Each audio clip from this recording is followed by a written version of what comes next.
Il est 8h10 dans la matinale RCF et en cette semaine de mobilisation contre l'illettrisme et alors que la Fondation ADP organise aujourd'hui au ministère de la Transition écologique et sociale un grand colloque sur l'illettrisme en milieu professionnel, eh bien notre grande invitée est particulièrement engagée sur cette question. Samira Djouhadi, bonjour. Bonjour. Vous occupez un gros poste chez TF1, vous êtes la déléguée générale de la Fondation TF1, je le dis parce que c'est important, mais si on vous a invité, ce qui est important c'est le gros poste, c'est pas forcément l'entreprise, mais si on vous a invité ce matin, c'est parce que vous êtes aussi la présidente d'une association qui s'appelle Stop Illettrisme, qui regroupe des entreprises, TF1 et d'autres, qui se mobilisent contre l'illettrisme dans leurs troupes, on va dire. On va parler de l'illettrisme en entreprise, on va y revenir longuement dans cette entretien, mais je voudrais d'abord qu'on parle de vous. Samira Djouhadi, vous êtes d'origine marocaine. Et vous avez connu dans votre chair la difficulté de l'illettrisme. Je crois ne pas me tromper, mais votre papa et votre maman ne savaient ni lire ni écrire quand ils sont arrivés en France. Exactement. Donc mes parents ont quitté le Maroc pour vivre une autre vie et donner peut-être un Eldorado à leurs futurs enfants. Donc ils sont arrivés en France sans parler la langue française, parler juste l'arabe, le marocain particulièrement. Et effectivement, ils ont eu des enfants et ces enfants sont allés à l'école de la République et on les en remercie en l'occurrence. Et effectivement, on a été confrontés, mais à ce moment-là, moi j'en avais pas conscience, à des parents illettrés qui ne parlaient pas français, qui ne l'écrivaient pas et qui devaient être confrontés à la vie de tous les jours, qui est à la fois l'administration, mais pas que, l'éducation, puisque la confrontation avec les profs pour justement parler de leurs enfants. Alors ça, j'ouvre une petite parenthèse où on parle souvent de désengagement de la famille, souvent dans les banlieues, et je pense qu'on se trompe de combat, c'est pas un désengagement, c'est juste la honte de pas pouvoir échanger avec l'enseignant et de pas le comprendre, quoi. Et donc je pense que c'est ça, souvent le fait de pas se retrouver avec des parents qui viennent récupérer les bulletins, qui viennent parler avec le professeur quand ça va pas. Vous rappelez, vous êtes une petite fille, vous avez 10 ans, 12 ans. Moi, j'ai encore des images. Mais moi, j'ai encore des images à la sécurité sociale d'Aubervilliers, où je suis née, où j'ai grandi, où je partais, j'avais 10 ans, où j'accompagnais ma maman pour lui traduire ce que l'administration lui racontait, lui expliquait pour remplir les papiers, quoi. Et on n'a aucune conscience parce qu'on est jeune et tant mieux parce que du coup, moi, quand je me reprojette aujourd'hui en me disant, mais imaginez, c'est ma fille, quoi. Ma fille de 10 ans m'accompagner, me traduire, mais c'est le choc, quoi. Et donc, je traduisais à ma mère et j'expliquais à ma mère ce que la dame lui demandait comme papier pour justement que la formalité soit validée, etc. Donc, et à chaque fois, pareil. Et puis, le pire, et souvent j'en rigole aujourd'hui, mon père, quand on faisait Aubervilliers, Marrakech l'été pour partir en vacances, on y allait en voiture. Mon père est illettré. À aucun moment, il nous demandait de lui lire les pancartes sur l'autoroute pour trouver le chemin. Il n'y avait pas de GPS à l'époque. Moi, je suis née dans les années 70, vous imaginez. Et il trouvait son chemin. Donc, comment il faisait, j'en sais rien. Mais en tout cas, il nous amenait bien à bord. Et c'est là où je me dis, ils essayent toujours de trouver des alternatives pour pas nous montrer leurs faiblesses. Parce que, c'est les parents, sont des adultes vis-à-vis des enfants, etc. Mais on a été confrontés à ça. Et pour autant, nos parents, moi j'ai encore le souvenir, qui se battaient pour qu'on réussisse à l'école, quoi, comme si eux avaient déjà réussi, etc. Donc c'est effectivement un sujet qui me tient à cœur. C'est pour ça que vous êtes engagée contre l'illettrisme ? Oui, parce que ça peut être un handicap, quoi. Et cet handicap, il est invisible. Et c'est pour ça aussi que je me bats dans le milieu professionnel, parce qu'on imagine que la personne, à partir du moment où elle travaille... Oui, comment c'est possible de travailler, d'avoir une feuille de paye, et en même temps d'avoir des difficultés à lire et à écrire? Comment c'est possible, ça ? Parce que ces personnes trouvent des alternatives. Il y a toujours une espèce de bienveillance des collaborateurs qui aident, des enfants qui appellent l'employeur pour les problématiques de leurs parents, leur remplir leur contrat, etc. D'ailleurs, souvent, les employeurs nous disent, c'est vrai qu'avec du recul, on se rend compte qu'ils signent jamais le contrat tout de suite.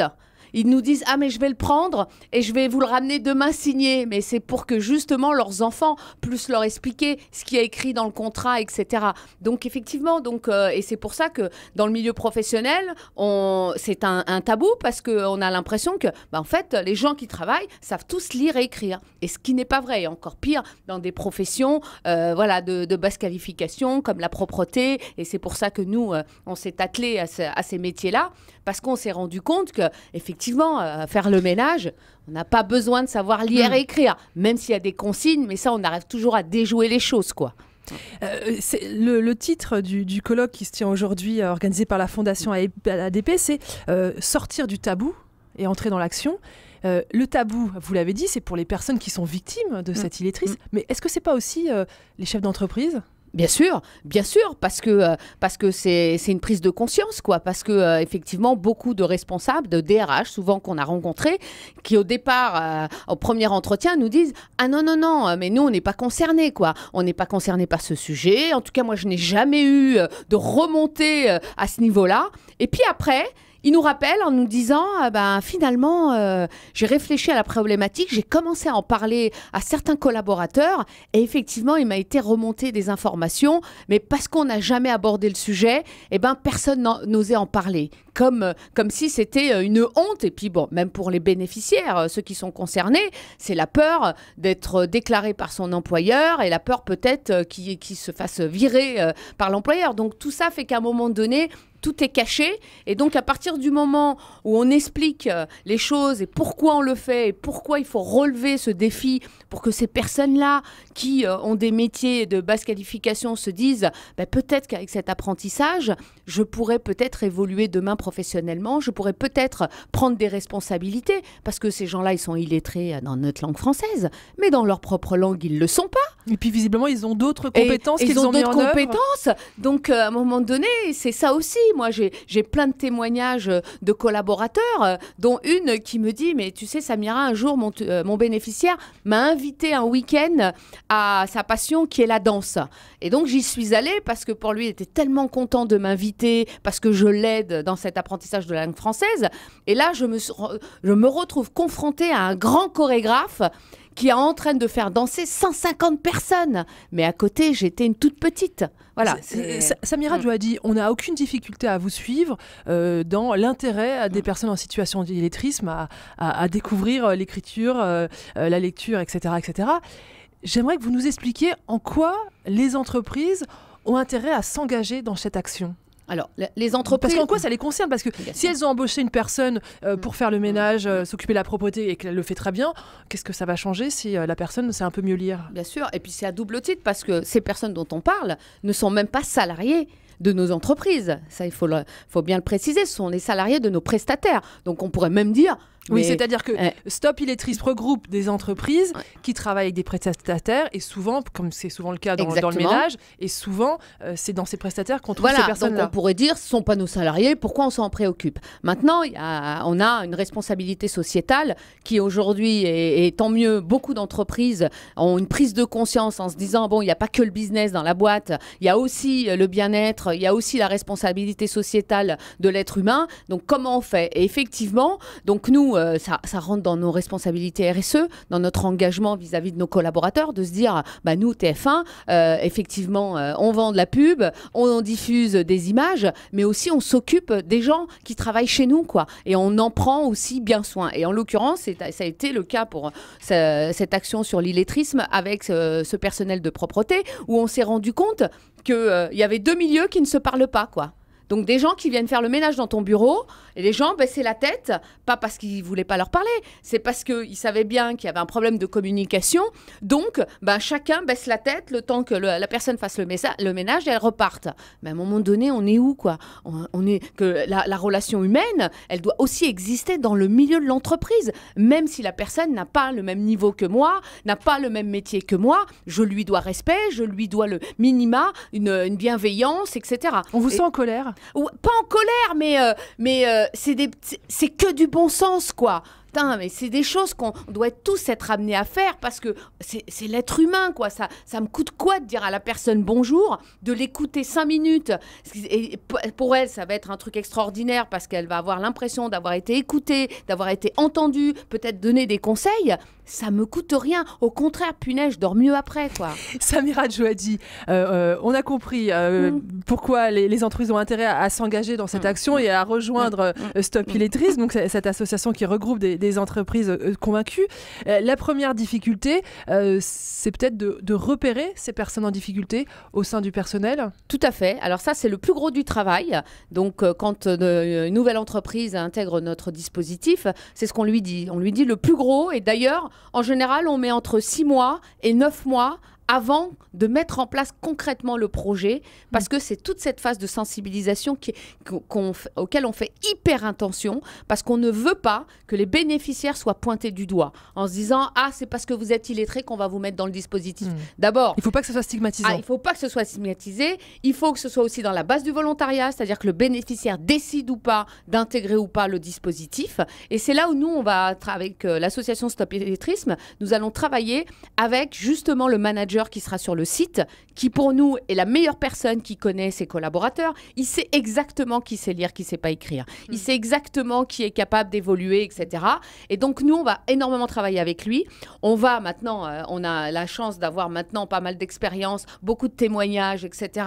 Donc pouvoir leur montrer des exemples de personnes qui, comme eux, ne savaient pas lire et écrire et qui, grâce à cette formation, grâce à ce dispositif, aujourd'hui le savent et en plus ont pris des responsabilités. On va leur expliquer, et ça pour moi c'est hyper important, on n'est pas là pour leur apprendre la langue française, pour leur dire que demain ils vont apprendre la langue française comme à l'école. On est là pour leur dire, nous ce qu'on veut c'est que vous progressiez professionnellement. À partir de là, le message n'est pas le même. C'est comment moi demain, aujourd'hui je suis simple agent de ménage, j'ai envie demain de gérer une petite équipe. Bah pour ça, il y a des choses à apprendre, il y a une petite formation à mettre en place, il y a des consignes, il y a aussi lui ou elle à avoir aussi une confiance en soi, parce que c'est aussi ça. Et c'est à partir de là... Sérieux, ça marche? Il y a des gens qui deviennent chefs d'équipe? Ah ouais, il y a des gens qui deviennent chefs d'équipe, il y a des gens qui s'épanouissent et qui se disent « Waouh, avant, punaise, j'arrivais pas à m'exprimer. Et aujourd'hui, il y en a qui nous attrapent dans les couloirs et qui passent leur temps à discuter avec nous. Ça passe par des cours d'histoire, ça passe par du tutorat, de l'accompagnement personnalisé? Alors, il y a deux choses. Il y a une première chose, parce qu'on veut vraiment montrer voilà, le côté aussi très professionnel de ce programme. Donc d'abord, il y a une formation qui est assez longue. Pourquoi? Alors, elle aurait pu être courte s'ils avaient déjà des notions. Il ne faut pas oublier que ces gens-là, la plupart, n'ont jamais été à l'école. Donc, il ne faut pas brusquer les gens, il ne faut pas les mettre en situation d'échec non plus. Donc, ils ont quand même 2 fois 3 heures par semaine de formation sur le site de l'entreprise. Ça, on a tout fait pour que justement, il n'y ait pas des déplacements. Ouais. Et pendant le temps de travail. Pendant le temps de travail. Pendant le temps de travail. Ça, c'est important. Ça, c'est un vrai engagement. C'est un vrai engagement parce qu'après le boulot, la seule chose qu'ils ont envie, et ils ont raison, c'est rentrer chez eux, quoi. Comme tout le monde, exactement. Donc, c'est cette formation qui va durer pratiquement 9 mois pour qu'on ait le temps de l'apprentissage. C'est des petits groupes de 10 et les 10 personnes ont des niveaux complètement différents. Donc, nos formateurs vont s'adapter au niveau de chacun. C'est vraiment à la carte. Et en parallèle, c'est là où l'implication des entreprises. Nous, entreprises, on va faire un appel auprès des collaborateurs de notre boîte et demander qui souhaite être tuteur d'un bénéficiaire 1 fois par semaine. Pareil, en fonction des heures de chacun, pour justement avoir un échange. Alors, soit c'est un échange à l'oral parce que la personne a envie de se perfectionner à l'oral, soit il y a des points de formation qu'elle n'a pas compris et elle vient avec sa formation. L'idée, c'est de renforcer les liens amicaux. C'est de renforcer les liens amicaux, de les aider. Alors, attention, on n'est pas là, et souvent on le dit aux entreprises, à leurs employeurs, on n'est pas là pour être les syndicats de vos employés. Ça, c'est pas du tout, au contraire. Par contre, on est là pour les accompagner. S'il y a des problématiques qu'ils ont, de leur expliquer les choses. S'il y a aussi des choses, donc qu'est-ce qui est le plus compliqué pour eux? Je pense que le plus compliqué, c'est le début. C'est au début de se déclarer. De se dire... Oui, j'ai besoin. Oui, j'en ai besoin. Oui, ça va me servir. Et une fois qu'ils ont passé ce cap-là, les choses avancent. Et aujourd'hui, dans les entreprises qui sont déjà inscrites depuis quelques années, d'aller recruter des nouveaux, c'est hyper facile parce qu'il y a des exemples. Le plus dur, c'est les nouveaux entrants qui n'ont pas d'exemple dans leur boîte et auxquels, voilà, il faut convaincre, il faut expliquer. Alors, on a de la matière, on a plein de vidéos, de témoignages de bénéficiaires qui aujourd'hui expliquent à quoi ça leur a servi, etc. Mais voilà, le plus dur, c'est de démarrer, en fait. Samira Djouhadi, ça prend combien de temps? 1 an, 2 ans, 3 ans? Alors, 1 an pour la première fois. Donc, le contrat avec le bénéficiaire, c'est 1 an. Par contre, et on le voit, il y en a qui, du coup, se trouvent un génie de formation et qui nous disent « Mais moi, j'ai envie de continuer et faire une formation au-dessus. » Donc, il y en a qui, ça fait 3 ans, qui sont sur le dispositif et qui ont évolué dans les formations. Et ça, c'est génial parce que, du coup, on voit bien l'intérêt et puis surtout de montrer qu'ils ont leur place dans notre société, quoi, même s'ils font le ménage.